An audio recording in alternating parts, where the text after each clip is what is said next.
सिंधुदुर्गामधल्या वेंगुर्ले बंदरात काल रात्री मच्छीमार बोटींना लागणारा बर्फ घेऊन जात असताना एक बोट उलटलेली आहे। एकूण 7 खलासी या बोटीवरती होते। त्यातील 3घांनी पोहून किनारा गाठला तर 4 जण बेपत्ता होते। त्यातल्या 2घांचे मृतदेह सापडलेत तर 2घे अद्याप बेपत्ता आहेत। त्यांचा शोध सुरू आहे।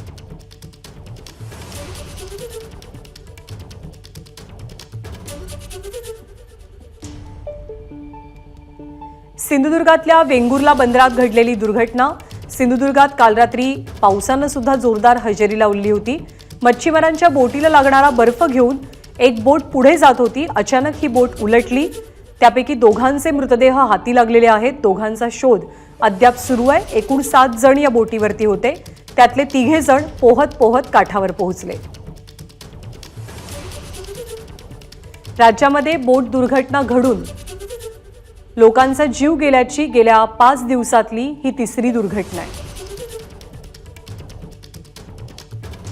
आपले प्रतिनिधी सदाशिव लाड सध्या आपल्या सोबत आहेत। सदाशिव, नेमकं काय घडलं? सध्याची स्थिती काय आहे?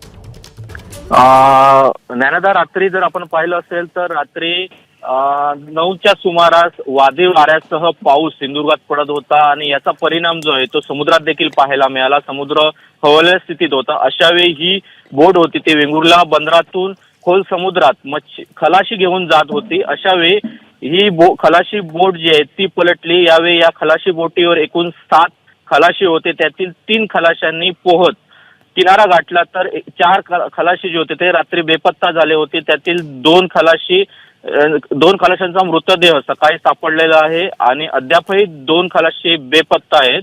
त्याबाबत प्रशासन जे आहे ते शोध मोहीम घेताना आपल्याला पाहायला मिळते।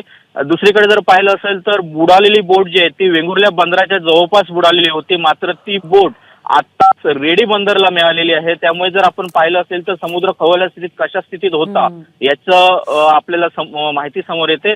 एकंदरीत पाहिलं असेल तर अद्यापही 2 खलाशी आहेत ते बेपत्ता आहेत आणि त्याची शोध मोहीम जी आहे ती प्रशासन घेताना आपल्याला पाहायला मिळते। धन्यवाद सदाशिव या माहितीबद्दल।